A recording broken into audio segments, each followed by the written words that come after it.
তো গাইস আমরা দুজন চলে গেলাম মেলাতে। কে বলো তো? আমি আর মেঘা পাগলি। কার সাথেই বা যাবো? আমরা দুজন একাই যাই। দাদা তো দাদার কাজ করতে চলে গেছে, মেলা যেহেতু। আর দেখো আমরা চলে এসেছি। আর সত্যি কথা বলতে আমাদের নিমতলা বাজারে কিন্তু রথের মেলাটা সেরকম একটা ভালো হয় না, মোটামুটি। আর তবু এসছি আবার উল্টো রথে। যদিও বা সোজা রথে একটু লোক হতো, উল্টো রথে তো মোটামুটি হয়েছে। তা যাই হোক, মা মেয়েতে একটু বাজার তো ঘোরা হলো, বাজারের মধ্যেই মেলাটা হচ্ছে। তো দেখো আমরা চলে গেলাম এই যে। আর আমরা যখন প্রথম গিয়েছি একটু বেলা বেলা ছিল, মানে সেরকম রাত হয়নি, তার জন্য সেরকম লোকজন এখনো এসে পারেনি। তো যাই হোক চলে গেলাম। মা আর মেয়েতে, আর ছেলে তো যাবে না, ছেলে এখন আমাদের সাথে যায় না, বন্ধুদের সাথে যায়। তো আমরা কি করব, আমরা দুজনেই চলে গেলাম। সচরাচর বাড়িতে তো বেশি বেরোনো হয় না, এক ওকেশন বা কোনো একটা অনুষ্ঠান হলে যেতেই হবে, তাই আর মেলাতেও আমি মানে যেতাম না।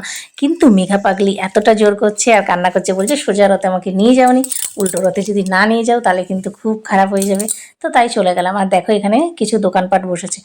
আর পরের ভিডিওতে আরও কিছু শেয়ার করব। এটা যেটুকু পেরেছি সেটুকু শেয়ার করেছি। দেখো এই যে দোকান বসেছে। এবার মেঘা পাগলি গপুর জন্য জিনিস কিনবে, তাই ভব করে ঘুরে বেড়াচ্ছে যে কি নেওয়া যায় কি নেওয়া যায়। তো দেখো এই যে টুকটাক কিছু দোকান বসেছে। আর আমাদের এখানে না মনসা পুজোর মেলা খুব সুন্দর হয়, অনেক বড় করে। তো তোমরা যদি আশেপাশে কেউ থেকে থাকো, নিমতলায় মনসা পুজোর মেলায় কিন্তু চলে এসো। মনসা পুজোর পরের দিন হয় নিমতলা বাজারে মেলা, ঠিক আছে? তো এসে দেখবে যে ছোট বাজার অনুযায়ী কিন্তু মেলাটা খুব দুর্দান্ত হয় আর প্রচুর ভিড় হয়। আর এটা হচ্ছে রথের মেলা, সেরকম একটা হয় না। তো যাই হোক আমরা দুজনে চলে গেলাম, গিয়ে কিছু কিনবো। এবার ঘুরছি ঘুরছি কি নেওয়া যায়। তো ওর মেঘা বললো আগে কিছু খাবার খেয়ে নিই, পরে মা কিনছি, ওর কিছুই পছন্দ হচ্ছে না। তাই আমি বললাম চলো তাহলে খেয়ে নিই। তো খেয়েছিলাম সে ঘুগনি নেবো বলে দোকানে যাচ্ছিলাম।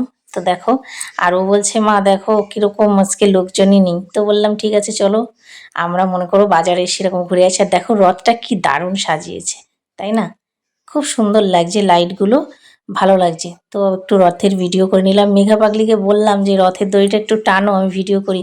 ও লজ্জায় আর পাচ্ছে না। তো দেখো কি দারুণ লাগছে, জগন্নাথকে, সুভদ্রা, বলরামকে খুব সুন্দর লাগছে।